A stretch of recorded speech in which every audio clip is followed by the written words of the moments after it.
Hello, good morning, नमस्कार दोस्तों। स्वागत है आपका आज के मुख्य समाचारों में। यहाँ आपको देखने को मिलेगी सुबह से शाम तक की ताज़ा खबरें, ब्रेकिंग न्यूज़ अपडेट के रूप में। तो दोस्तों, वीडियो शुरू करने से पहले आपसे एक छोटी सी रिक्वेस्ट है, अगर आपने हमारे यूट्यूब चैनल को सब्सक्राइब नहीं किया है तो सब्सक्राइब जरूर कीजिएगा। तो चलो दोस्तों, शुरू करते हैं आज के पहले मुख्य समाचार। जबलपुर ARTO के घर मिला थिएटर और बार। EOW को 5 मकान, 2 कार, 16 लाख कैश मिले। उनके ही ऑफिस में क्लर्क पत्नी गायब। तो दोस्तों, जबलपुर ARTO के 10,000 वर्ग फीट में महल जैसे मकान में ऐशो आराम के तमाम इंतजाम मिले हैं। वहीं दोस्तों, EOW की टीम को ARTO संतोष पाल और उनकी क्लर्क पत्नी रेखा पाल की आय से 650% अधिक संपत्ति मिली है। और दोस्तों, इनके दस्तावेज और अन्य पहलुओं की टीम जांच कर रही है।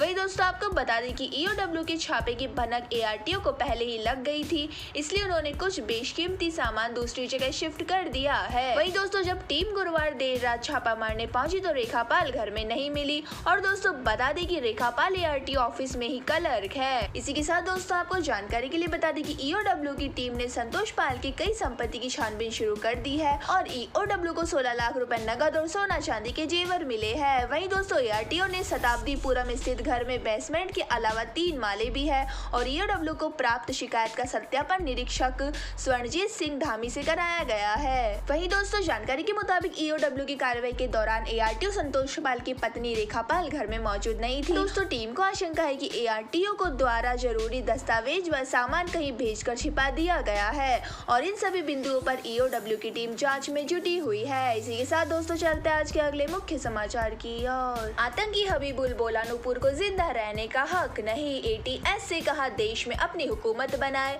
5 राज्यों में फैला नेटवर्क। तो दोस्तों, आतंकी संगठन जैश-ए-मोहम्मद से जुड़े यूपी में सहारनपुर के मोहम्मद नदीम और फतेहपुर के हबीबुल ने देश के 5 राज्यों में नेटवर्क फैला लिया था। और दोस्तों, आपको बता दें कि 12 दिन के रिमांड से पहले दिन की पूछताछ में आतंकियों के नेटवर्क के क्लू ATS को मिले हैं। वहीं दोस्तों, पूछताछ में ATS अफसर से हबीबुल ने कहा है कि देश में गैर इस्लामी लोगों को रहने का कोई अधिकार नहीं है, खासकर नूपुर शर्मा जैसे लोगों को। वहीं दोस्तों, हबीबुल और नदीम के मंसूबों को जानकर ATS चौकन्ना हो गई है। तो दोस्तों, आपको बता दें कि जैश-ए-मोहम्मद के आतंकी नदीम और उसके साथी हबीबुल के साथ सबाउद्दीन को ATS ने बुधवार सुबह 11 बजे रिमांड कस्टडी पर लिया था। तो दोस्तों, ATS इनसे 10 पॉइंट पर पूछताछ कर रही है। वहीं दोस्तों, सोर्स के मुताबिक उन्हें अलग अलग कमरों में रखा गया है और पूछताछ में उन्होंने खुलकर धर्म के खिलाफ बोलने वालों पर फिदायिनी हमले के फैक्ट कबूल किए हैं। तो दोस्तों, जानकारी के लिए आपको बता दें कि पूछताछ में सामने आया कि तीनों आतंकियों का यूपी के साथ ही गुजरात, महाराष्ट्र, झारखंड और जम्मू कश्मीर तक नेटवर्क है और यहाँ के लोगों से लगातार टच में है। वहीं दोस्तों, इनमें 8 ऐसे लोग सामने आए हैं जो लगातार फोन और ऑनलाइन नेटवर्क से इनके संपर्क में थे। तो दोस्तों, इनकी धरपकड़ के लिए यूपी ATS अन्य सुरक्षा एजेंसियों से मदद ले रही है। इसी के साथ दोस्तों, चलते हैं आज के अगले मुख्य समाचार की ओर। जम्मू कश्मीर में रह रहे भारी भी डाल सकेंगे वोट। आर्म्ड फोर्सेस के जवान भी वोटर लिस्ट में नाम जुड़वा सकते हैं, 25 लाख तक वोटर बढ़ेंगे। तो दोस्तों, मुख्य निर्वाचन अधिकारी हरदेश कुमार ने कहा है कि जो गैर कश्मीरी लोग राज्य में रह रहे हैं वे वोटर लिस्ट में अपना नाम शामिल कराकर वोट डाल सकते हैं और इसके लिए उन्हें निवास प्रमाण पत्र देने की जरूरत नहीं होगी। वहीं दोस्तों, आयोग ने अपने निर्देश में कहा है कि सुरक्षा बलों के जवान भी वोटर लिस्ट में अपना नाम जुड़वा सकते हैं। तो दोस्तों, 2019 के चुनाव में जम्मू कश्मीर में कुल 78.60 लाख वोटर्स था और दोस्तों, लद्दाख के अलग होने से करीब 76.7 लाख वोटर्स है। वहीं दोस्तों, आपको बता दें कि आयोग ने कहा है कि इस साल केंद्र शासित प्रदेश में 25 लाख नए वोटर्स जुड़ने की उम्मीद है।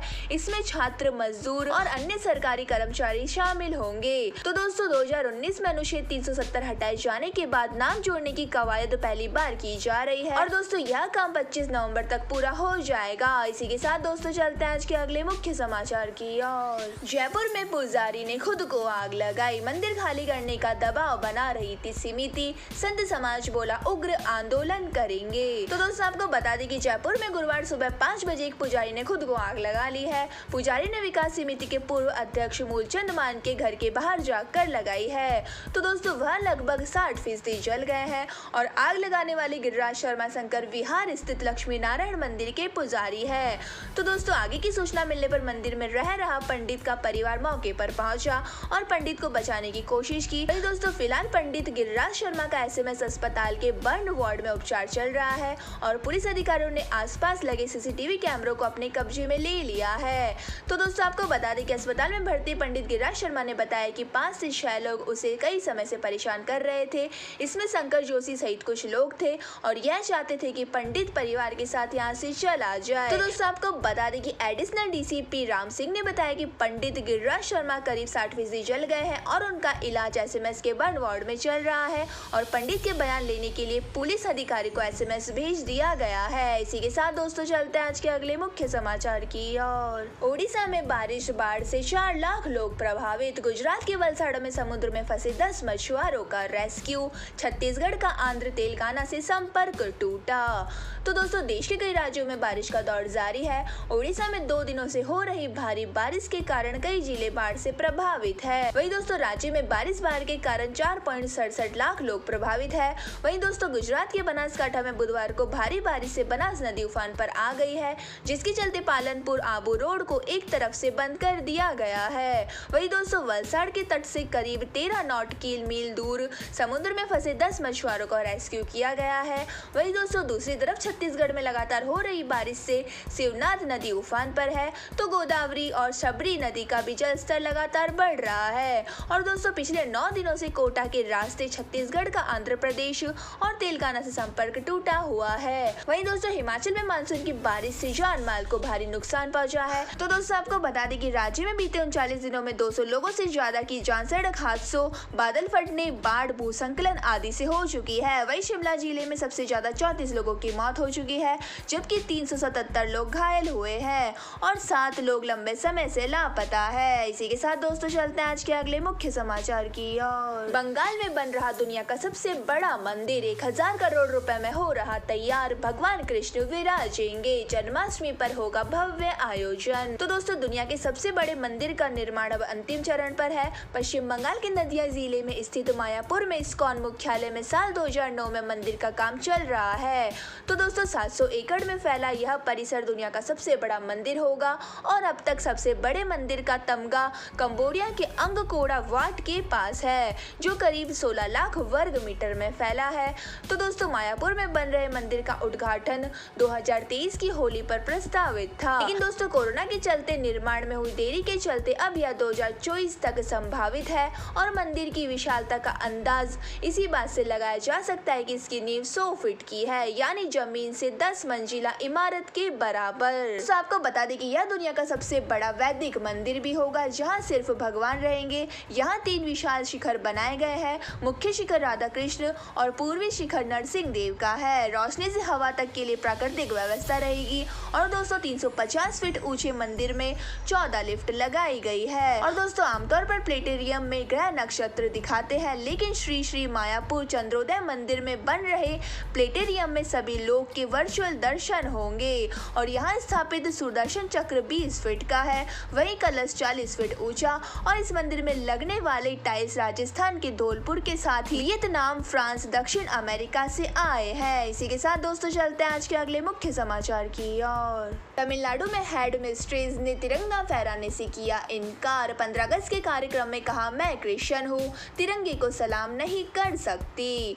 तो दोस्तों तमिलनाडु के धर्मापुरी जिले में एक सरकारी स्कूल की हेड मिस्ट्रेस का बयान चर्चा में है। तो दोस्तों उन्होंने स्वतंत्रता दिवस के मौके पर स्कूल में तिरंगा फहराने से इनकार कर दिया। इसके पीछे उन्होंने अपनी धार्मिक मान्यताओं का हवाला दिया है, जिसके बाद असिस्टेंट हेड मिस्ट्रेस ने तिरंगा फहराया। दोस्तों हेड मिस्ट्रेस का नाम तमिल सेल्वी है और उन्होंने एक वीडियो में तिरंगा न फहराने के पीछे कारण बताया है कि वो याकोबा क्रिश्चियन है और उनकी मान्यता उन्हें ईश्वर के अलावा किसी के आगे सिर झुकाने की इजाजत नहीं देती है। और उन्होंने कहा है कि मकसद तिरंगा का अपमान करने का नहीं था, वे तिरंगे का सम्मान करती है, लेकिन उनके धर्म में सिर्फ ईश्वर को सैल्यूट किया जाता है। तो दोस्तों आपको बता दें कि इस घटना के बाद धर्मापुरी के चीफ एजुकेशन ऑफिसर के पास एक शिकायत दर्ज कराई गई। इसमें जिक्र किया गया था कि सरकारी स्कूल के शीर्ष अधिकारी ने स्वतंत्रता दिवस के मौके पर स्कूल में तिरंगा फहराने से मना कर दिया। और शिकायत में यह भी लिखा गया था कि स्वतंत्रता दिवस मनाए जाने के दौरान उन्होंने छुट्टी भी ले ली है। और शिकायत में दावा किया गया है कि वे बीमार होने के बहाने कई साल से 15 अगस्त पर छुट्टी लेती आई है। और दोस्तों उन पर आरोप लगाया गया है कि वे एक धर्म के प्रति भेदभाव भी करती आई है। इसी के साथ दोस्तों चलते हैं आज के अगले मुख्य समाचार की ओर। ज्यादा बच्चे पैदा करने पर इनाम देंगे पुतिन। रूस की जनसंख्या बढ़ाने के लिए ऑफर, 10 बच्चे पैदा करने वाली महिलाओं को 13 लाख रुपए। तो दोस्तों रूस की जनसंख्या कम हो रही है, इससे देश के राष्ट्रपति व्लादिमीर पुतिन परेशान है और उन्होंने इस संकट से निकलने के लिए महिला को 10 बच्चे पैदा करने के लिए कह दिया है। तो दोस्तों ऐसा करने पर महिला को 1 अरब रूबल यानी 13 लाख रुपए दिए जाएंगे और दोस्तों 10 बच्चे पैदा करने वाली महिलाओं को मदर हीरोइन नाम का अवार्ड भी दिया जाएगा। और दोस्तों यह अवार्ड सेकेंड वर्ल्ड वॉर के दौरान भी महिलाओं को दिया जाता था। उस समय भी रूस की जनसंख्या तेजी से घट रही थी। तो दोस्तों आपको बता दें कि रूस ने 1991 में सोवियत संघ के टूट जाने के बाद यह अवार्ड देना शुरू कर दिया था। तो दोस्तों पुतिन ने 15 अगस्त को एक फरमान जारी किया था। इसके मुताबिक महिला को एक साथ पूरी रकम दी जाएगी और यह रकम 10वें बच्चे के 1 साल का हो जाने पर मां के अकाउंट में ट्रांसफर कर दी जाएगी। और दोस्तों मां किसी हमले में अगर अपना बच्चा खो भी देती है या किसी कारण बच्चे की मौत हो जाती है तब भी मां को पूरे 13 लाख रुपए दिए जाएंगे। इसी के साथ दोस्तों चलते हैं आज के अगले मुख्य समाचार की ओर। पश्चिम बंगाल में नाबालिग की 200 बार पिटाई, मोबाइल गेम हारने के बाद साथ खेल रहे दोस्तों ने जूतों से पीटा, अस्पताल में भर्ती। तो दोस्तों पश्चिम बंगाल के पूर्वी मेदिनीपुर जिले में एक नाबालिग को 200 बार पीटने का मामला सामने आया है। तो दोस्तों बताया जा रहा है कि एक मोबाइल गेम में हारने के बाद उसे जूतों से पीटा गया। लड़के को मेदिनीपुर मेडिकल कॉलेज में भर्ती कराया गया है जहां उसका इलाज जारी है। और दोस्तों पुलिस ने मामले की जांच शुरू कर दी है। वही दोस्तों आपको बता दें कि यह घटना पोटाशपुर गाँव की है और कुछ नाबालिग लड़के बुधवार को अपने घर से एक दूरी पर खाली जगह पर मोबाइल गेम खेल रहे थे और इसमें हारने पर 200 से ज्यादा बार जूतों से पीटने की शर्त थी।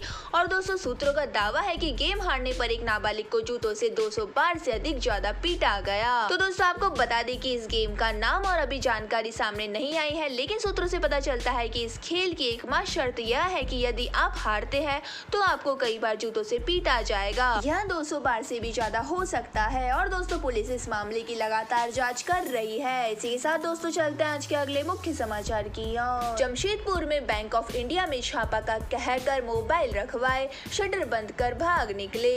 तो दोस्तों जमशेदपुर में बैंक ऑफ इंडिया में 4 बदमाशों ने फर्जी सीबीआई अफसर बनकर रेड मारी और 25 लाख रुपए की लूट की है। तो दोस्तों मामला मानगो इलाके का है। करीब 11 बजे खुद को सीबीआई अफसर बताते हुए एक बदमाश बैंक के अंदर दाखिल हुआ और उसने सभी से कहा कि छापा पड़ा है, अपना अपना मोबाइल यहाँ जमा करवा दीजिए। इसके बाद दोस्तों उसके 3 और साथी बैंक में दाखिल हुए और रेड के नाम पर 25 लाख लूटे और बैंक का शटर बंद कर भाग निकले। तो दोस्तों 25 मिनट तक बैंक के अंदर मौजूदा लोग समझ ही नहीं पाए कि यह रेड चल रही है या लूट। तो दोस्तों यहाँ तक कि बैंक के अंदर मैनेजर भी मौजूद थे, वो भी इनके झांसे में आ गए। वहीं दोस्तों पुलिस फिलहाल बैंक के अंदर और बाहर के सीसीटीवी फुटेज के आधार पर आरोपियों की तलाश में जुटी हुई है। और दोस्तों पुलिस बैंक मैनेजर और गार्ड की भूमिका की भी जाँच कर रही है। तो दोस्तों यह थे हमारे आज के मुख्य समाचार। हमारी वीडियो को ज्यादा से ज्यादा लाइक करें, शेयर करें और हमें कमेंट करके जरूर बताइए कि आपको हमारी वीडियो कैसी लगती है। धन्यवाद। जय हिंद।